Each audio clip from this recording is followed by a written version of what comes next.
So, I'm going to talk to you a bit, not about our work, but about an attitude to work.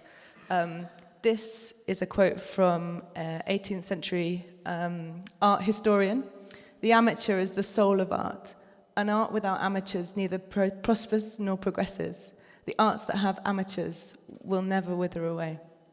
So this is Assemble. So I'm about 5% of Assemble. There's 20 of us. This is a self-portrait that we took a couple of years ago when we were building a new low-cost workspace in the industrial yard next to our building. It's called Yard House.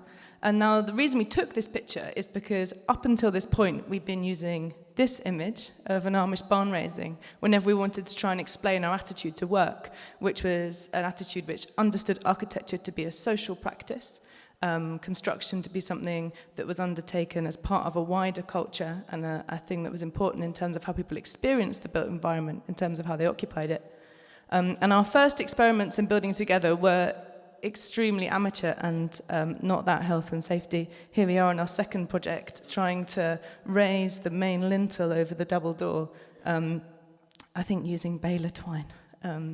But the idea of this project actually was explicitly to enable amateur engagement. So we used lots of different construction methods which you didn't have to have any particular skills to come and engage with. This is a photograph of our first studio. So we were working in quite a hand-to-mouth way, a way that was very improvised. And the first building we took over as a permanent workspace, Sugar House Studios, we moved into with about £300 in our collective bank account. So we're really, really interested in this idea of people taking ownership over the places they live, operating in a way which empowers them in relation to their built environment. And we're very careful not to muddle this up with the kind of opportunities you can make for people within public art projects when you get a polite invitation to participate in your environment in a prescribed way. So we're much more into this kind of graffiti. This is from Tim Gill's extraordinary book, No Fear, Growing Up in a Risk-Averse Society. If anyone can't read it, the thing in the middle says, no breathing.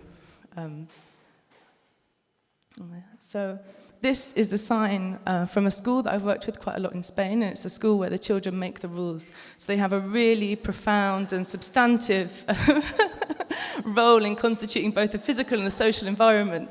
And that's really manifest in the way the school communicates itself outwards. And when you find any artifact from the school, you can really feel the investment of the children in making that space and in communicating it.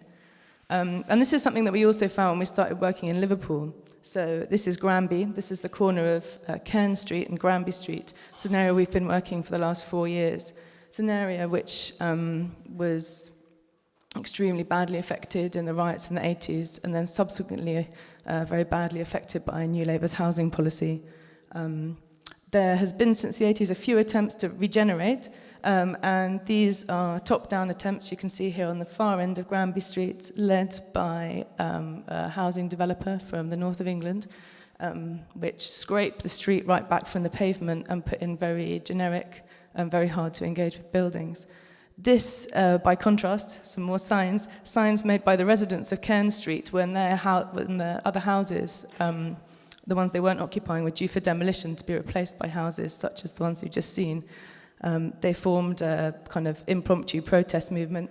So out of that initial burst of anger and defensiveness of their neighbourhood, that moved into a much more positive and kind of long-term tangible outcome when they started planting their street.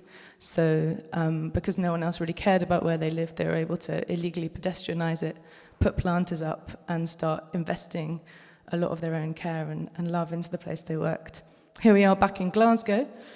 So I guess I put this image in as a corollary for the one you saw of Granby Street, with the very generic space that had been dropped in as if it was from anywhere. This is a playground in Brigton. And it was the nearest place to a site where we started to build a playground in 2013. So this is the playground, which has been largely built by children and play workers themselves over a really long period. Sometimes chaotically, sometimes by accident, sometimes deliberately, but the environment is incredibly rich with a complex network of all the things that they've all wanted out of it, the ways they've all tried to interact out of it. And that's the kind of environment you can maybe design the conditions for that kind of environment to emerge, but you can't design it directly as a designer. And so we're really, really interested in, I guess, making opportunities for people to act as amateur urbanists, so to take the city into their own hands.